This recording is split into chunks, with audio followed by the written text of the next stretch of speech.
Hi, I'm Daniel from Ratings.com. Today we're testing the Sony X900F. It is a great TV with good picture quality from directly in front, but the color's degraded an angle. It is a slight improvement over the X900E, but not by much. We bought the 55-inch model, but it is also available in sizes from 49 to 85 inches. We expect these sizes to have similar picture quality, but bigger TVs usually have more uniformity issues. We'll start by looking at the design of the TV, and then go into the picture quality and features. We will compare the X900F to other TVs on the market at the moment, but note that this is one of the first TVs released this year, so the competition will change as more models are released. The design of the X900F is great. The most noticeable difference from the 2017 Sonys is the wide set stand, which will make it difficult to fit on some tables, but does provide stable support. It is possible to swap the left and right legs for a smaller footprint, but it is still wide compared to last year's model. Each leg of the stand contains a clip for cable management, which is a nice touch, but not as nice as the routing through the back panel available on the X930E. Compared to the X900E and X930E, the TV is a bit thicker, so it does stick out slightly if wall mounted. The build quality is good, and although the TV is mostly plastic, it feels well constructed. The inputs are located on the rear of the TV, with 3 HDMI inputs directed down the back and one more out the side, which is easier to access. Only 2 of the HDMI inputs support full HDMI 2.0 bandwidth. We can see that the thermal image is relatively uniform. This is because the LEDs which consume the most power are distributed uniformly across the screen. This is in contrast to edge-lit TVs, which are much hotter around the sides. Now we'll move on to the picture quality. We'll be comparing the performance directly with 2017 models, as this is the first release of the year. If you want to see how it compares to other TVs released throughout the year, then subscribe to our channel or follow the review page on our website for up-to-date comparisons. The high native contrast ratio is in the same ballpark as other TVs with V8 panels, which is good and provides deep blacks in a dark room.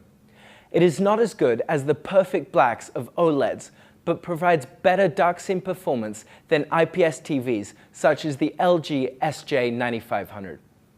The X900F has a full array backlight, which works well to provide deep blacks and to limit blooming, but can be a bit too aggressive, dimming small highlights considerably. The resulting performance is a bit better than last year's X900E and is more similar to the X930E. It is much more effective than edge-lit Samsung and LG TVs such as the SJ9500, which produce significant vertical blooming. The grey uniformity of the screen is good, and dirty screen effects shouldn't be an issue for watching sports. The edges of the screen are a bit darker though. Like most LED TVs, the image loses accuracy when viewed at an angle. OLED TVs like the LG B7 and IPS TVs like the SJ9500 can maintain much better colors from the side, so may be a better pick for a wide living room.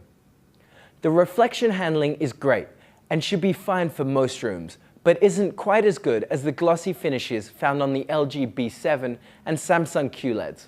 For a very bright room with lots of direct light, this may be distracting. When watching HDR content, the TV has a great brightness with almost 900 nits in our real scene. This is between the X900E and X930E and quite a lot brighter than most TVs. The X900F also supports a wide color gamut for HDR. It offers the same performance as the X900E, which is great, but can't produce as saturated colors as OLED or QLED TVs. The X900F currently supports HDR10 and is expected to be updated with Dolby Vision HDR support in the future, similar to what happened with the X930E. While it is better to support both technologies, this isn't a big difference.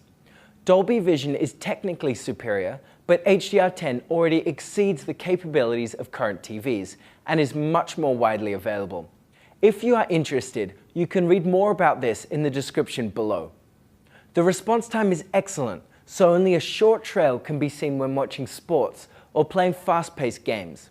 The backlight flickers, but at a high frequency of 720 Hz, so the image appears smooth, without the duplications visible on the LG SJ9500. The TV also has options to adjust the flickering behavior, which works well to adjust the motion as you prefer. Compared to last year's X900E and X930E, there is a new behavior which is marketed as X-Motion Clarity. This causes different zones of the TV to adjust the pattern of flicker, producing different motion. For example, this is a single photo taken of the screen using a moving camera tracking two identical moving objects. The blur is different due to the different flickering of each zone. Overall, this is a similar behavior to TVs which have local dimming and use PWM to dim zones, just with a fancier flickering pattern. The minimum backlight flicker frequency possible on the TV is 120 Hz, so most content, which is 60 Hz, appears duplicated and isn't as clear as some other TVs. The input lag is highly dependent on the input signal. Similar to the X930E, which uses the same X1 Extreme processor, the input lag is low at 4K, for example, when gaming with the Xbox One X or PS4 Pro. The lag is still good, but a bit higher than the competition with a 1080p signal, for example, when gaming on a Nintendo Switch. Now for the smart features. As with most Sonys, the X900F uses Android TV. It is a very open platform with the widest availability of apps, but it also feels quite slow and unintuitive to use. The remote includes a button for Google Assistant, which allows for a variety of commands, such as asking about the weather or playing content on Netflix. So overall, the X900F is a great TV, but improvements are marginal over last year's X900E. Between these two TVs, people should just go with whichever is cheaper. LG OLED TVs, such as the B7, have better picture quality, especially when viewed in a dark room. They also remain accurate at an angle, which is good for those with wide seating. Depending on your use, there may be a possibility of burn-in though, so if this is a concern, you should go with an LCD TV. 2017 Samsung QLED TVs, such as the Q8C, can produce very colorful images and do have better reflection handling in a bright room, but have worse dark scene performance and can't produce bright HDR highlights in real scenes. Between a 2017 QLED and the X900F, the Sony is a better choice.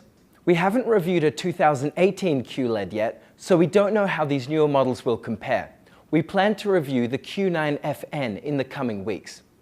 LG LCD TVs, such as the SJ9500, remain accurate when viewed at an angle, so are a good pick for those who have wide seating, but offer poor dark scene performance with blacks that appear grey. For a bright room with wide seating, it may be a good choice, but if you watch from in front or the room sometimes gets dark, then the X900F is a better choice. So that's it. You can check out all of the measurements on our website. If you like this video, subscribe to our channel or become a contributor.